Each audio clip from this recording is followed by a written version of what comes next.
This is CBC Winnipeg News.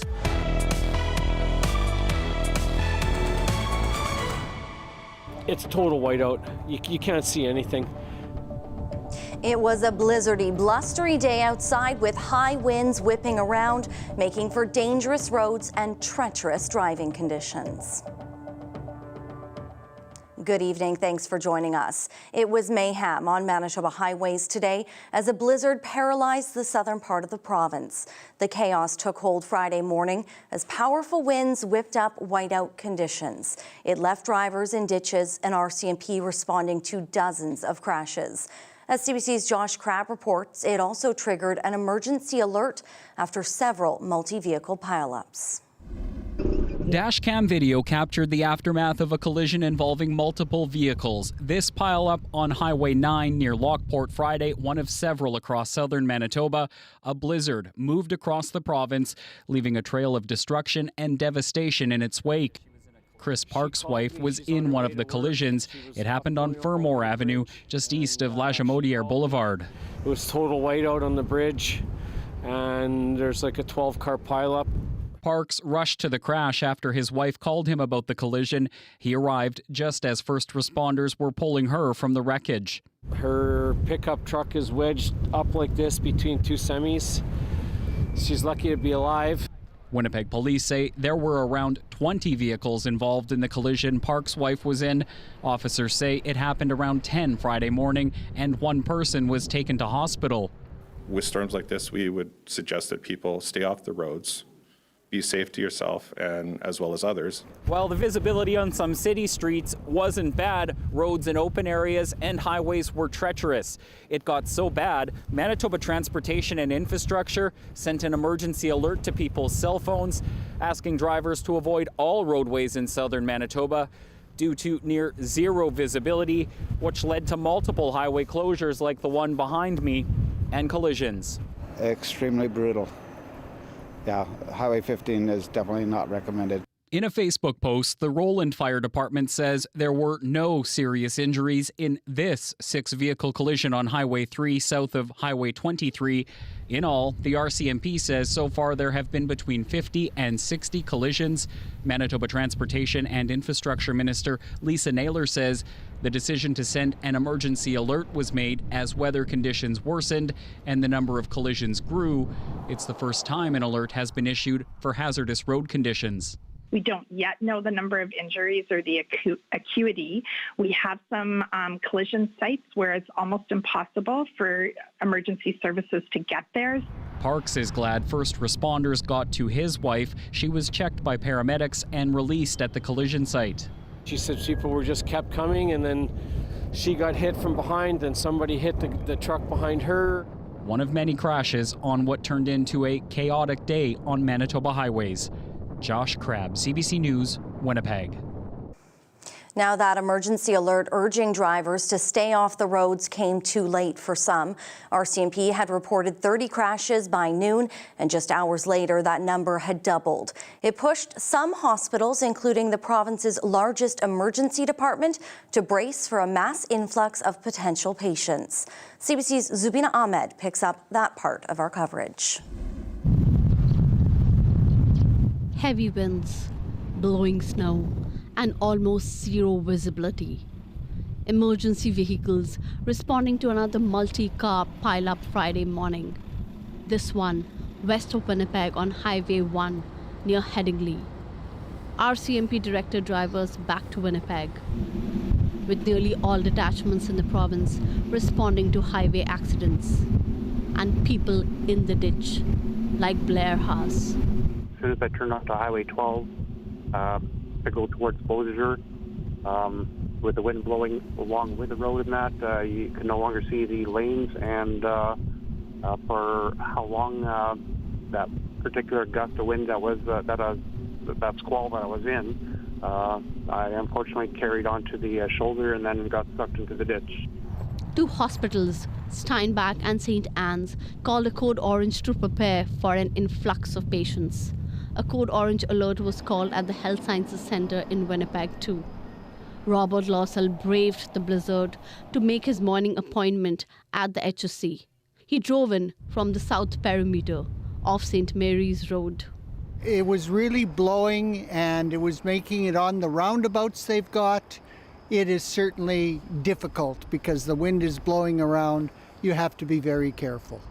RCMP warned of drifting snow throughout the weekend, urging people to just stay home and off the roads if they can, as tow trucks continue their work cleaning up after the storm. Zabina Ahmed, CBC News, Winnipeg. We'll bring in weather specialist Riley Lachuk here right away. Riley, those winds, you could see it in the video, and if you spent any time outdoors, my toque was falling off, people were sliding everywhere. It was no joke. No, a wind to not play around with. And again, if you can stay off the highways through the overnight hours into the morning tomorrow, probably best, just to give crews and everybody a chance to clean up and just kind of take a breath here. Look at some of the numbers from today. These were some of the peak wind gusts recorded at the top of the clock from the Environment Canada station. So almost 90 kilometers an hour through Portage, Winnipeg, Morden Winkler, 74 kilometer gusts, some 70s and 80s back to the west as well. Right now, we have seen winds die down a little bit, but still gusting in Emerson, for example, 50 gusting to 70, back down to 30 gusting to 50 through the Red River Valley. And look at what's happened back to the west. Winds have really calmed down. That's because we've really seen some Arctic air start to flow in. The winds in the Red River Valley do start to back off a bit through the overnight hours, down to northwest 20, gusting 40 by the time we get to the morning hours tomorrow. By the afternoon, still a little bit gusty. Could see some gusts up to 40 through the afternoon across southern Manitoba. So prepare for another breezy day tomorrow. And this is a northwesterly wind, Brittany, which means it's going to be a cold, biting wind. We'll talk about how cold it's going to get when I come back. All right. Thanks, Riley. You're welcome.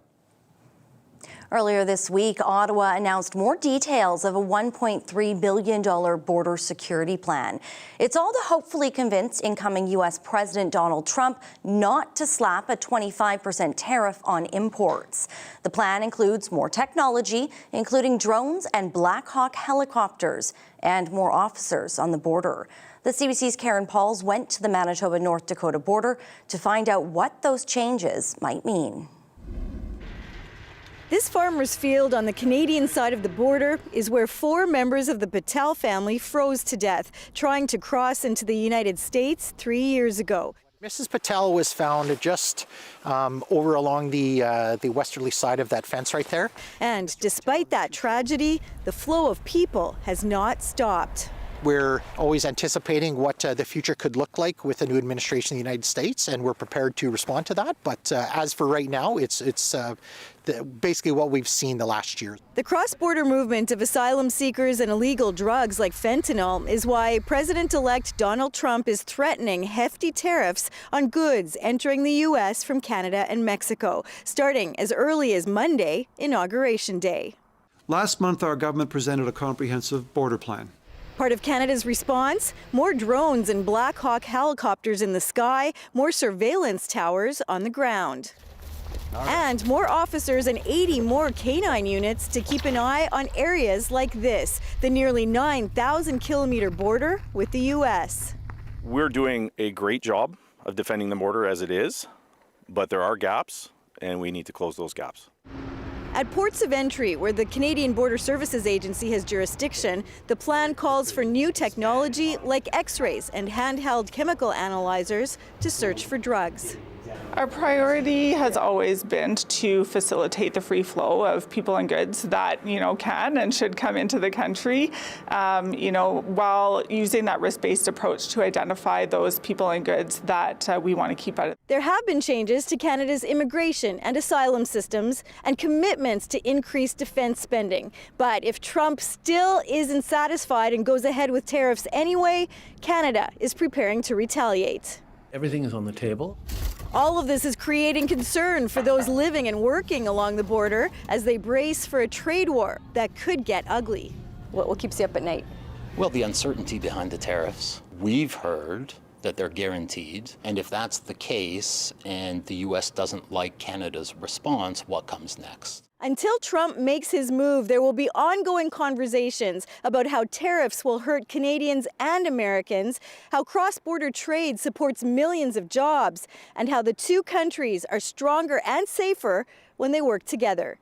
Karen Pauls, CBC News, Emerson, Manitoba. A 42-year-old man died in a crash last night near McGillivray Boulevard and the Perimeter. Police say the man was the only person in the vehicle that collided with a semi-truck. He suffered serious injuries and was pronounced dead at the scene. The 27-year-old driver of the semi stayed at the crash to speak to officers. So far, no charges have been laid. TikTok is days away from shutting down in the United States after the U.S. Supreme Court has upheld the federal law forcing a nationwide ban to take effect. What it could mean for users and influencers here in Canada, we'll look at that straight ahead. Stay with us. You're watching CBC Winnipeg News.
A looming U.S. TikTok ban is starting to sink in for content creators whose livelihoods rely on the popular video app. But for many Canadian creators, there's concern about potential ripple effects here.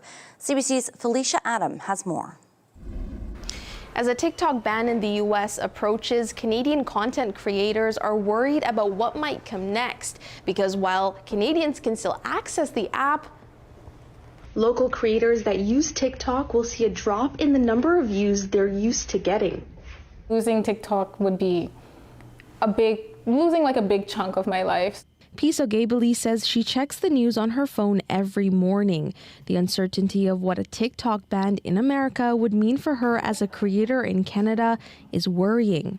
With all the views in my videos that are from American viewers just also disappear, like that would make my engagement go like to the ground.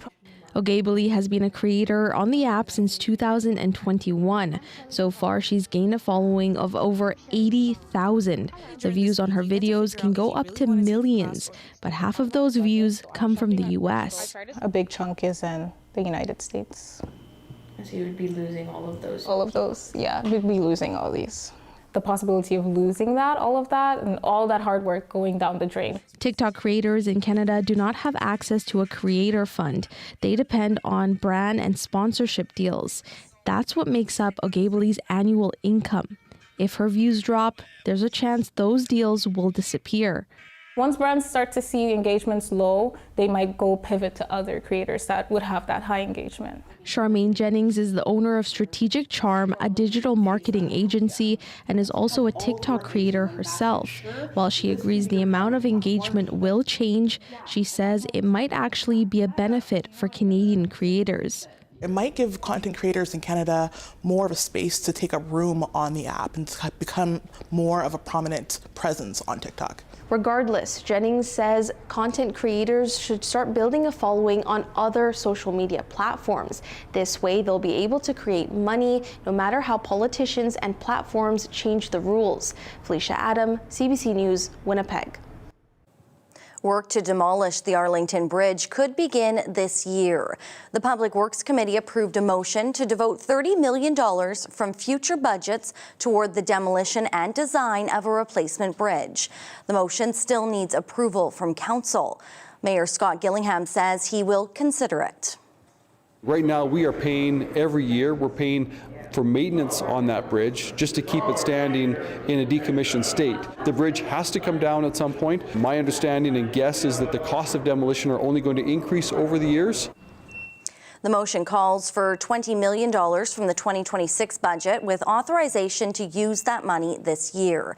It also would include $10 million for the project in the 2027 budget. Winnipeg police have arrested 2 men they say are responsible for a spree of armed robberies at nearly a dozen different bars, hotels, and restaurants. The spree started on New Year's Day and spanned 10 days across the city. Cops say the masked suspects were armed with a handgun and bear spray. The 2 demanded VLT money or cash from employees at each location. Officers say they used stolen license plates to fly under the radar. The 2 were arrested separately on Tuesday. The 41 and 33-year-old men are both facing a slew of charges. Today, a trailblazer to Indigenous-led policing is being remembered. He advocated for equity and additional resources because he knew and believed First Nations communities and police services deserve better than status quo. That's Sherry Thomas, chair of the Dakota Ojibwe Tribal Council Police Commission, speaking at the funeral of Manitoba First Nations Police Chief Doug Paulson. Last week, his remains were found in his fire-ravaged home. Paulson is described as a remarkable leader and a tireless advocate for Indigenous-led, culturally safe, community-based policing. Serving for more than 35 years, he worked with police in Manitoba and Ontario before moving to the First Nations Police Service. A southern Manitoba paramedic has been barred from practicing after he got into a sexual relationship with a patient. Both exchanged sexually explicit messages and nude pictures on and off for more than a year. The paramedic denied they had sex, but admitted there was intimate touching. The College of Paramedics say the woman had a history of substance use and mental health issues, and the man knew she was vulnerable. The paramedic won't be able to practice for more than 2 years and must complete ethics and standards courses before he gets his license back. An employee at Manitoba Pilot Training School suffered serious injuries after being hit by a propeller last week. It happened while a student at Harv's Air Service in St. Andrews Airport was trying to start an airplane engine. The engine sputtered and quit. Then an employee stepped in to help by hand rotating the propeller. The employee was struck by it. The Transportation Safety Board is now investigating.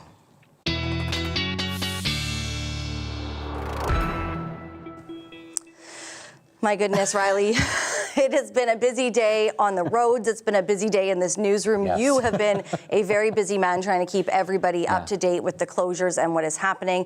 It's been dangerous out there. Yeah, it's been dangerous, particularly outside the city with those very, very gusty winds. I mean, even here in the downtown, I was out earlier in the day doing a live report on CBC News Network, and it was, the wind was just biting your face, even here in the sheltered part of the downtown. So, People having trouble speaking outside because it was so cold too. Yeah, and it's that crisp northwesterly wind that really bites. So, and this is what we're looking at more of as we get into the overnight period tonight.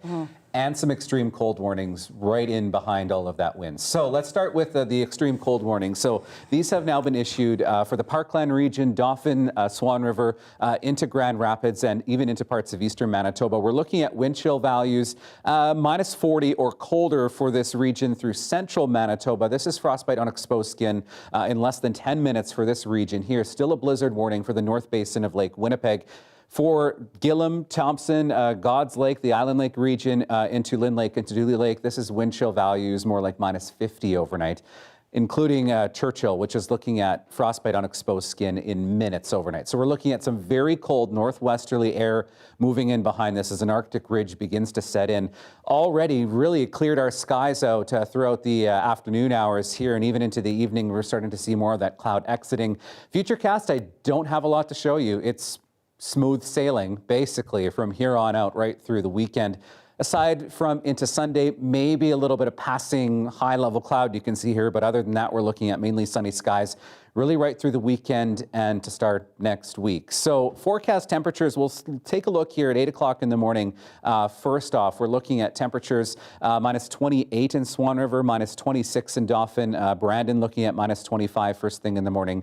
Winnipeg, a temperature of minus 24 degrees. So we are looking at, in addition to this, wind chill values, particularly through northern parts of the province, Lynn Lake, Thompson, looking at some of these temperatures first thing in the morning, close to or colder than minus 30. So this, again, frostbite on exposed skin, when you factor in the wind, is frostbite on exposed skin in near minutes in some cases, particularly when you're looking at winds like I showed you earlier along the Hudson Bay coast, where we'll see winds that are gusting still tomorrow up to 50 kilometers an hour. In the south, looking at winds more like 20 gusting 40 through the afternoon. So still a breezy one tomorrow, minus 22 by the afternoon in Winnipeg, minus 21 on Sunday, another cold one on Monday, Brittany, minus 25 degrees.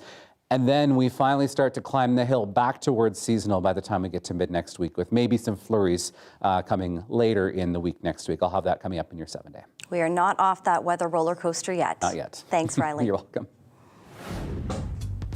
We have more to come after the break. Stay with us. We're back right after this.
Justin Trudeau's government says it's ready to retaliate against Donald Trump if he follows through with his threat to impose a 25% tariffs on Canadian goods on the first day he takes office as U.S. president. Now, that happens on Monday, but Ottawa says it now has a plan for an immediate counterattack. The CBC's Kate McKenna has details. The Prime Minister's message is that Canada has a plan as industry braces for impact. The single biggest advantage Canada has is Canadians themselves.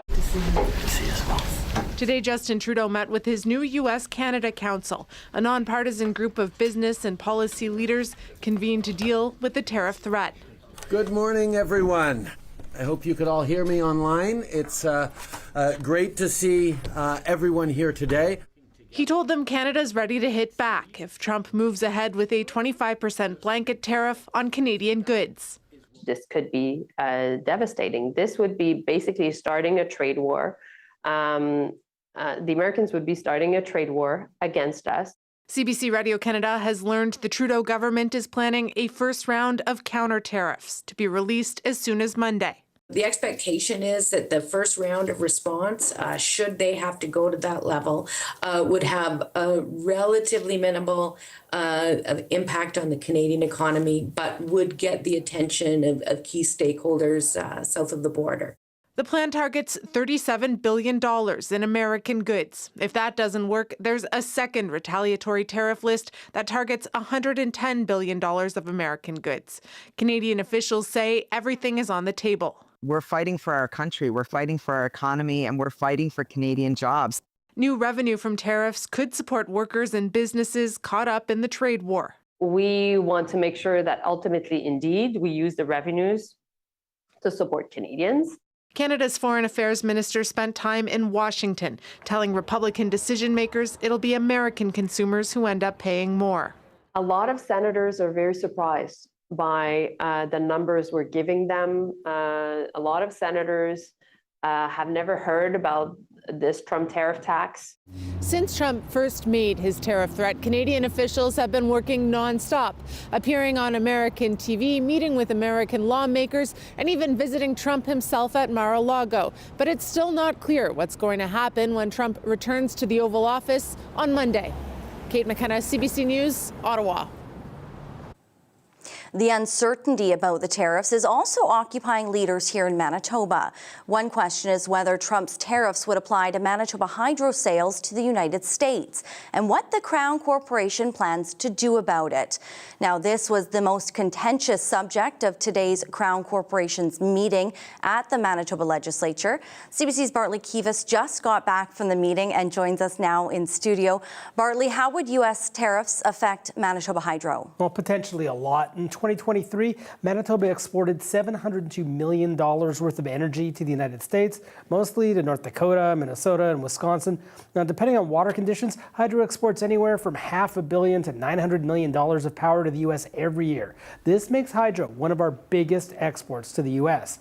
So today, at the Crown Corporation's committee, PC MLAs Lauren Stone and Kelvin Gertson pressed Hydro's CEO and board chair about what contingencies they have if Trump does in fact slap 25% tariffs on Manitoban electricity. We're looking at a 25% tariff threat from the incoming Trump administration. So has Hydro done a forecast on what tariff impacts will be to the corporation? Manitoba Hydro executives called this discussion entirely hypothetical, but other provinces are talking about the potential impacts of tariffs on hydro exports to the U.S. In BC, Premier David Eby asked his energy minister to prepare a contingency plan for BC Hydro if tariffs are applied to that, and Ontario Premier Doug Ford is mused about holding back electricity exports to the U.S. Now, something like that would have a big effect on Manitoba's bottom line. Adrian Sala, the minister responsible for Manitoba Hydro, said Manitobans need not worry about this because the Premier's working on it. We don't exactly know what's coming at this point. Of course, we're all looking to next week to see what happens. But what we want Manitobans to know is they can be confident that we're ready for whatever comes. So Bartley, what else came up at today's meeting? Well, the opposition MLAs continue to press Sala on Hydro's decision not to increase rates when it's losing money. It's saddled with tens of billions of dollars of debt and has to spend billions more to generate more electricity and fix up its existing aging infrastructure. Adrian Sala said he's proud of the rate freeze, even as he acknowledged rate hikes are coming in the future. Brittany. All right, Bartley Kivas, thank you so much. Well, former Deputy Prime Minister and Finance Minister Chrystia Freeland made it clear today she will join the race to replace Justin Trudeau as leader of the Liberal Party. In a one-sentence post on social media, Freeland said, "I'm running to fight for Canada." And in an op-ed in the Toronto Star, she implied she'd retaliate against any American tariffs dollar for dollar targeted precisely and painfully.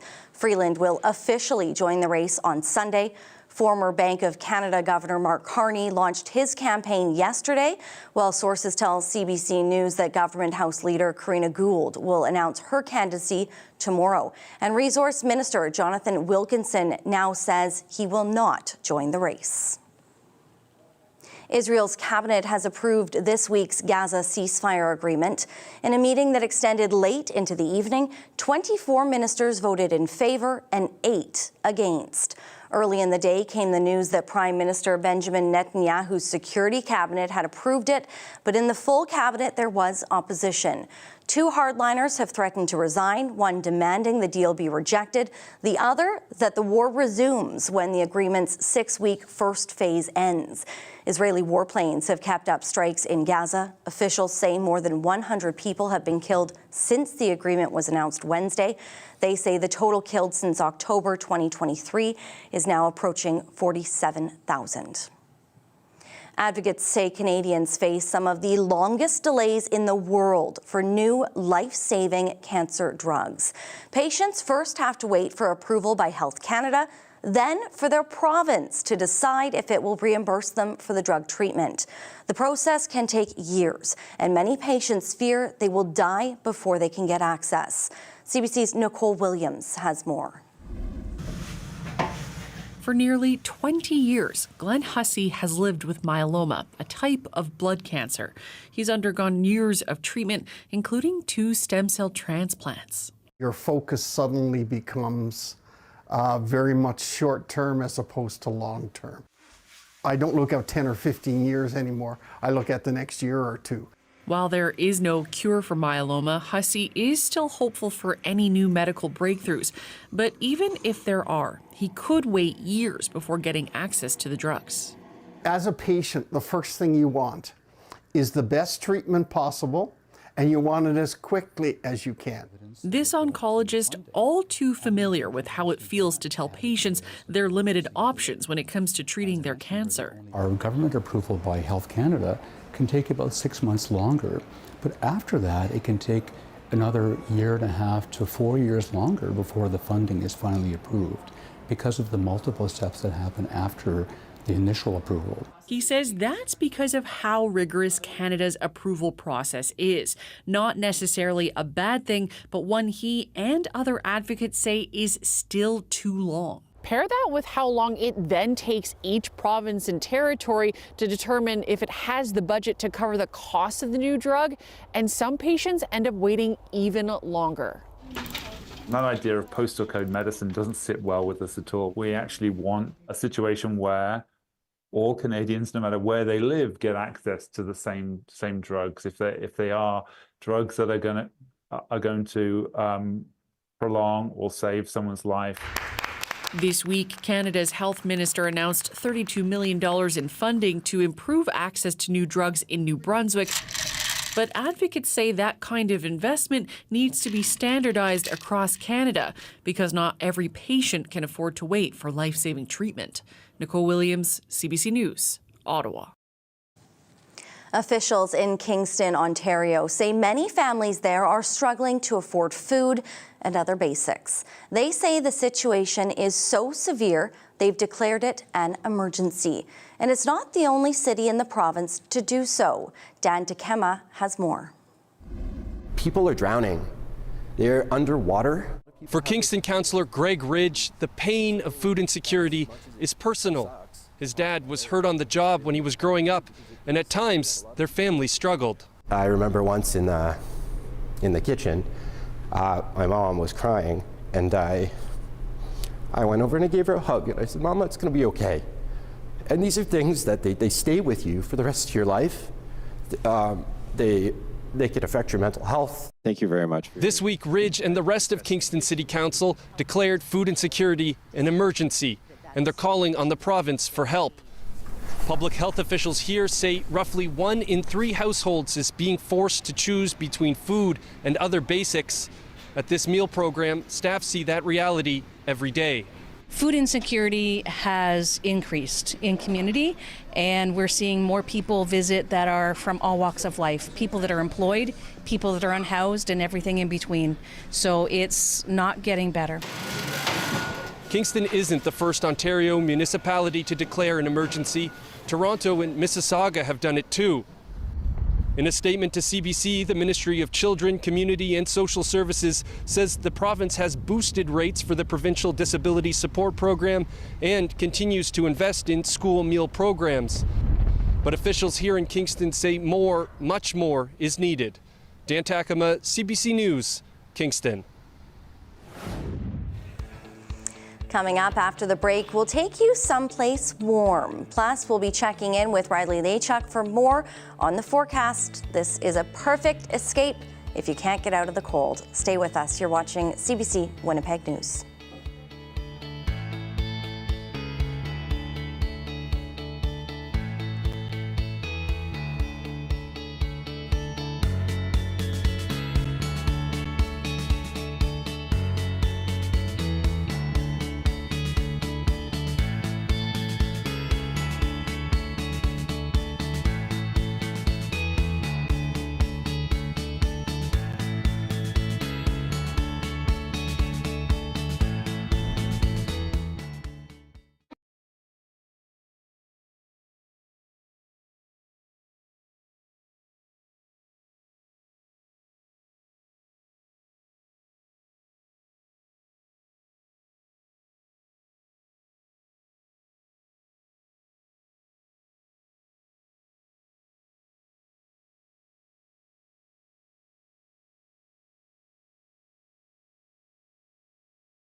As the Los Angeles wildfires have consumed neighborhood after neighborhood, the flames have released massive amounts of toxins. And even after the air is clear, it's going to pose hazards for people whose homes were spared. The CBC's Mike Crawley has the story. Untouched by the flames of the LA wildfires, this house still poses plenty of work for this cleanup crew. We get a lot of people calling for the same thing. We have about over 20 jobs right now only in this zip code. As the wildfires begin to weaken, tens of thousands of Californians turn their thoughts to returning home. I can tell you the entire city family is working collaboratively to get you back into your homes and communities as soon and as safely as possible. Even those whose houses were spared will face health risks in the days to come. So I just want to show you a little bit of the fine particles all over the black. Kate Gammon and her family have returned to their Santa Monica home after fleeing it for 4 days. What we've been dealing with since we've come back has been this rain of ash every day. And of course, this ash is not just brush fire, it's not just wood, it's the metals and the plastics and the oils in people's homes.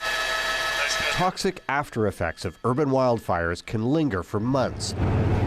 New research found high levels of volatile organic compounds in homes weeks after this Colorado fire, and people who lived nearby reported health symptoms as much as a year later. A headache, dry cough, itchy, watery eyes, strange taste in their mouth. One key factor: wildfire smoke carries noxious gases into homes. And they absorb into all porous surfaces. So they'll absorb into carpets and rugs and sofas, but also drywall is porous. That means the LA returnees will face big cleaning jobs and will likely want to buy high-efficiency filters that remove particles from the air. The main thing that they can do to protect themselves now is going to be ensuring that they have the cleanest air as possible.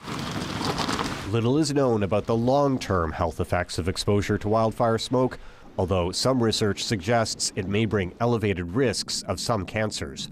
Mike Crawley, CBC News, Toronto.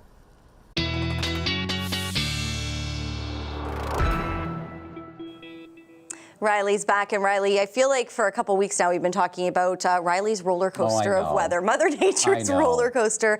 We had that nicer, warmer weather the last couple days. Today, obviously, that whipping wind. Now we're heading back straight down. Almost straight down. We had the dangerous winds today, and now we're going back to dangerous cold for the weekend. Yeah, and lasting into next week, Brittany. It's not till we get into the middle of next week that we really start to see a shift in our pattern once again. So a good weekend to cuddle up inside. Yeah, stay indoors. Here's your Friday feline forecast. Feline Friday forecast is what I'm calling it now. This is Billy Joe. Thanks, Lindsay, for sending this picture in. I think a lot of people are probably going to be doing this on the weekend, myself included. You can send your pictures to talkback@cbc.ca. I will need some dogs to show next week, so please send your pictures in if you manage to brave the elements today or over the weekend. Minus 24 in Winnipeg first thing in the morning, partly cloudy skies. We will still see some pretty gusty winds as we get through the day tomorrow. Northwest 20 to 40 through the afternoon hours. We really don't start to see our winds dying off until we get into the day on Sunday. So we're under this real deep Arctic ridge here. And this is going to keep making its way south as we get through the weekend. Some of the coldest air of the season that I've been warning about making its way in time for Sunday, with some very cold conditions Sunday into Monday. And this really stretches deep far south, even into the U.S. Midwest and into parts of southern Ontario even as we get into early next week. So looking at some very drastic changes in weather as we get through the next 24, 36 hours here in Manitoba, with some temperatures returning overnight tonight to more normal overnight temperatures. Minus 25 for Brandon, Dauphin minus 26 overnight, and into the minus 30s into northern Manitoba, much of the north in the minus 30s overnight tonight, and really not going anywhere as we get through the day tomorrow. Nice sunny sky tomorrow, but temperatures staying very cold through the day on Saturday. Minus 25s for Flin Flon and the Paw, minus 26 in Grand Rapids tomorrow afternoon, minus 27 in Thompson. Into southern Manitoba again, starting cold, and we stay cold throughout the day tomorrow. The trade-off is, as I mentioned, the sunshine is what we get to keep over the weekend, along with those gusty winds into the day tomorrow. -25 Sir Brandon and Verdon, -22 in Winnipeg, and -25. A bit of cloud hanging back into northwestern Ontario. Quick look at your forecast for Sunday, looking at even colder daytime highs, -21 in Winnipeg for your Sunday. Into Brandon, looking at -25, -29 in Thompson. That's a daytime high on Sunday. Looking at a cold one there. Ugh. Well, if you're looking for a place to escape the cold and you can't quite get away on a tropical vacation, well, the gardens at the Leaf might be the next best thing. It certainly will feel like it. Now you can head to Assiniboine Park to see one-of-a-kind floral creations. Mannequins have been decorated with colorful, fresh flowers inspired by Manitoba's art scene. You can smell it in there when you walk in.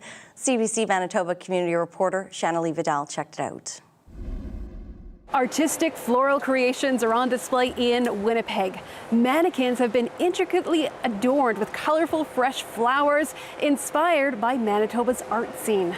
We got a preview of Fleur de Ville Artiste at the Leaf.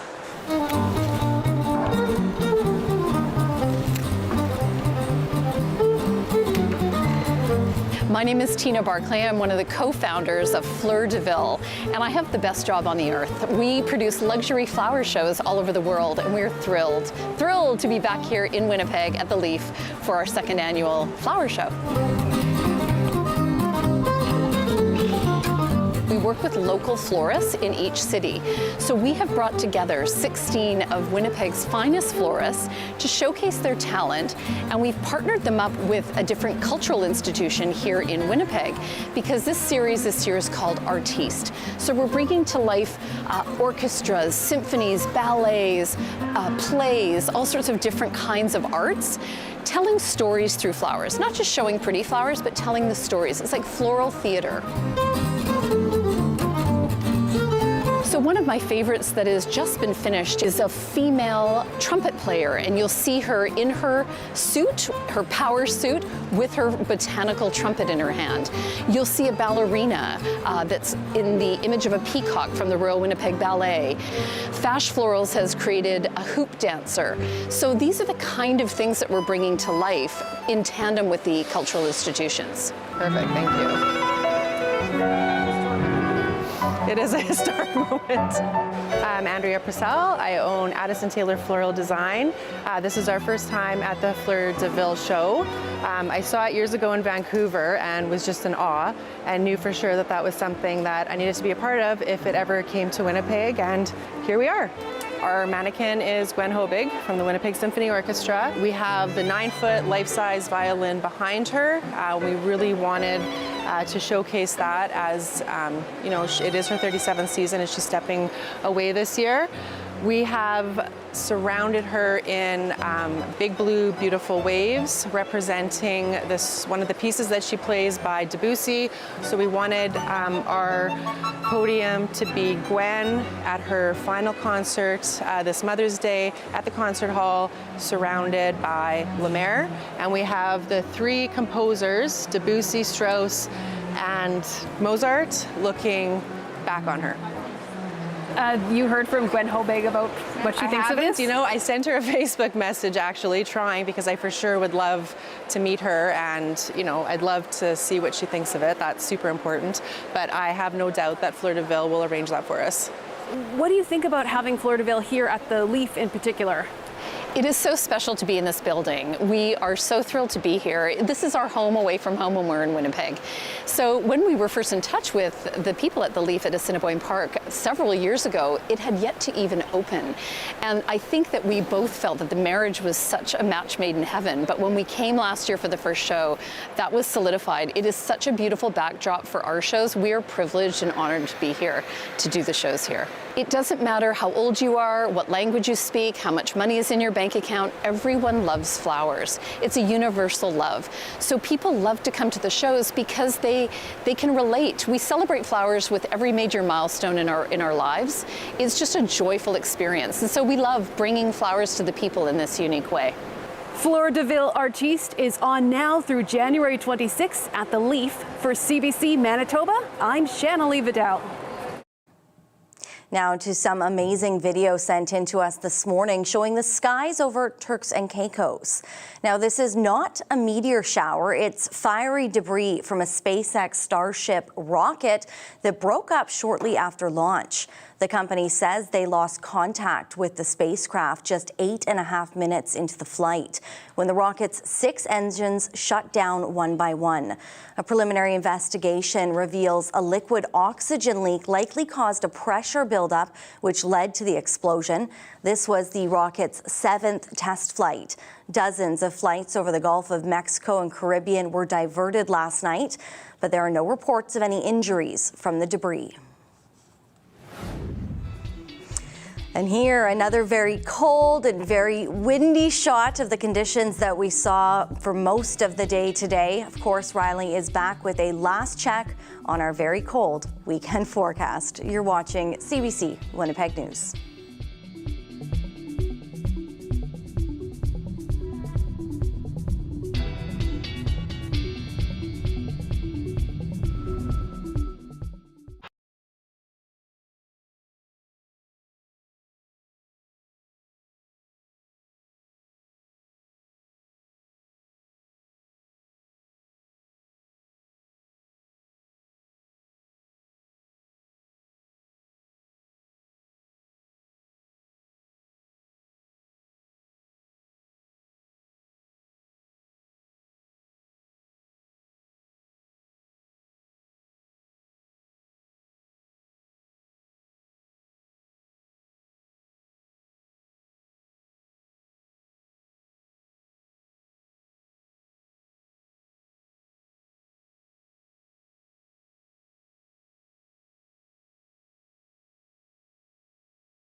All right, here's a look at your 7-day forecast. And I was talking earlier about the cold weekend and cold start to next week that we're looking at. Temperatures below seasonal for this time of the year, although a sunny stretch of weather ahead for us. There is a little bit of hope on the horizon. -19 for Tuesday, some clouds build in. Good chance we could see a few flurries through Wednesday and Thursday, but we jump up closer to seasonal once again, actually above seasonal. And then by the time we get to Friday, we are above seasonal once again. A mix of sun and clouds and -4. So there is light at the end of the tunnel here. A woman from PEI sharing her love of needlework by teaching fellow residents at her senior home. The 84-year-old has been doing needlework for 75 years. The CBC's Jane Robertson has our Daily Lift.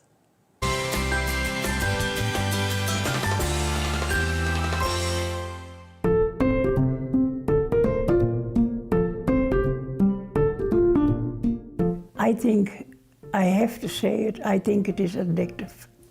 How long do you think you've been embroidering for? About 75 years or more, yeah. Embroidery is an expression with a needle and thread and a piece of linen.